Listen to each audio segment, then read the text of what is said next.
kita tabur ke atas je. Nampak tak? Okey, genap-genap dapat 40.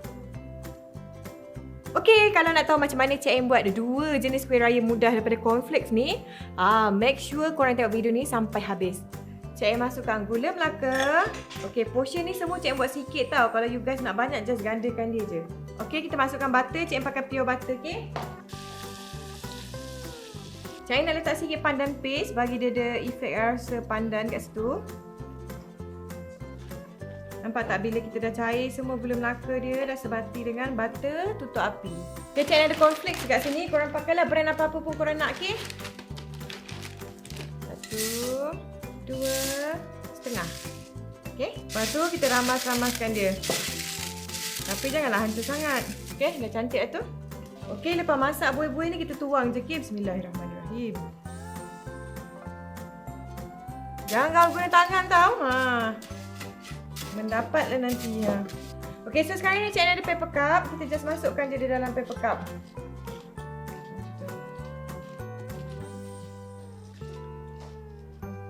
Okey, lepas tu dah siap ni Cik Ain ada kelapa kering pula. Kita tabur ke atas je.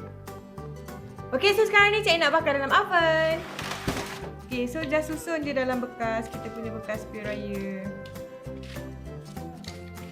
Okay, so ini tengok kita bila dah masak balik, nampak? Bila Cik Ain dah bakar tadi, dia dah melekat seketul macam ni. Satu adunan ni dapat dalam 40 biji. So, kita tutup. Okay, untuk resepi kedua pula, Cik Ain nak buat Florentine Cornflakes. Yang tengah viral sekarang tu. Kan. Okay, kita ramaskan. Hancur sikit pun tak apa. Kalau siapa tak tahu Florentine tu macam mana serbuk dia, okey macam ni Kita masukkan serbuk dia. Dan kita masukkan ke kacang. Ni Cik Ain ada badam Dan kita kacau rata. Senang je. Tu Cik Ain cakap ini lagi senang buat dia. Gitu. Okey, make sure jangan sikit sangatlah dia punya debu putih Florentine punya serbuk ni. Sebab nanti kan dia tak nak melekat. Okey, untuk bentuk dia, make sure korang ada bekas cupcake yang ni tau, yang dalam dilicin yang keras ni supaya dia senang keluar. Okey, dalam setengah sidu.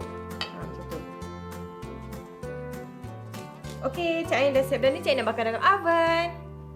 Okey, setelah 20 minit Cik Ain bakar, dah pun siap, dah cantik. Dah nampak ni dalam ni. Okey, tolak-tolak renggang-renggang dia and then nampak tak? Senang saja nak buka dia. Okey, kita buat sekali lagi. Kita masuk susun dalam bekas. Ini kejap je ni habis. Senang buat, senang juga habis.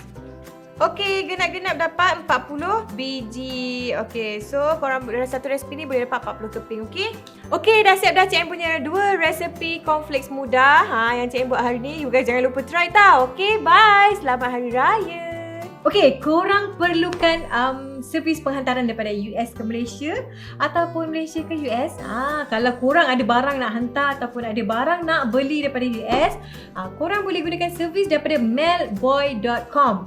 Ni Cik Ain beli barang contoh kat belakang ni. Daripada diorang lah. Cik Ain suruh diorang hantarkan barang daripada US. Okey, kalau korang nak pindah rumah ke ataupun nak gunakan macam khidmat lori ke apa ke dekat US sana pun korang boleh gunakan mailboy.com juga. Okey, jumpa lagi. Bye. So, macam mana resepi tadi?